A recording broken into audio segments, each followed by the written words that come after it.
বুড়িপাড়া থেকে আপনার এই যে সরকারপাড়া থেকে শোনা যাবে। এই কিছুদিন আগে যতদিন খেলা চলছে রাত্রে প্রায় আমার কানে শব্দগুলো আসছে। পরে আমি বিশ্লেষণ করে জিজ্ঞাসা দেখলাম যে এই কখনো পাইছি, এই কিছু চিৎকার পেয়েছি আপনার মিয়া মার্কেটের, কিছু চিৎকার পাওয়া গেছে যে লাল পাহাড়ের।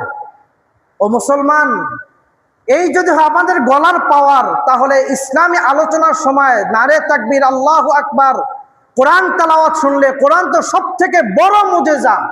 কথা বলো, কোরআনের থেকে মুজেজা আকর্ষণপূর্ণ, কোরআনের মতো মানে আকর্ষণ করার মতো এমন পৃথিবীতে কোনো কিতাব নাই।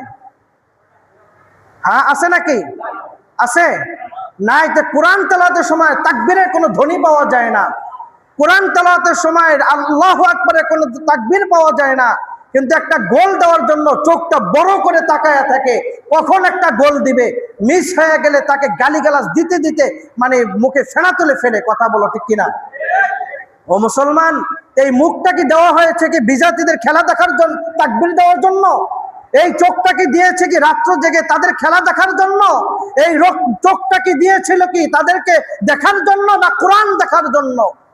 আল্লাহর নিদর্শনাবলী দেখার জন্য, কোরআন দেখার জন্য।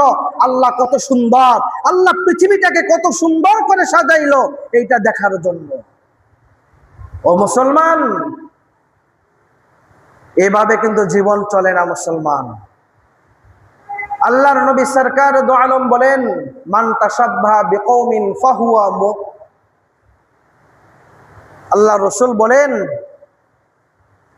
যেই মানুষটা, যেই মানুষের, যেই দলের, যেই দেশের, যেই গোষ্ঠীর, যেই বংশের মোহাব্বত রাখবে, ভালোবাসা রাখবে, ওঠা বসা করবে, আল্লাহ তাআলা তার হাসরটাও তাদের সাথে করবে। এখন আপনারা কি মুসলমানদের সাথে হাসর চান, না ইসরায়েলদের সাথে হাসর চান? মুসলমানদের সাথে হাসর নাসর চান, না এই আর্জেন্টিনার সাথে হাসর নাসর চান? মুসলমানদের সাথে হাসর নাসর চান, না ব্রাজিলের সাথে হাসর নাসর চান? মুসলমানদের সাথে হাসর নাসর চান, না যেই সমস্ত বিজাতিরা রয়েছে, যেই সমস্ত ইসলাম গর্হিত কাজ করে, ইসলাম বহির্গত কাজ করে, ইসলাম সমর্থন নয় এমন কাজের সাথে যারা সম্পর্কিত, তাদের সাথে হাসর চান? এটা আপনার আমলের মধ্যেই আপনার বলতে হবে। দেখেন, অন্তর খারাপ না ভালো এটা বোঝার কয়েকটা উপায় আছে। শুনতে চান? আজকে জেনে নেবেন আপনার অন্তরটা ভালো না খারাপ।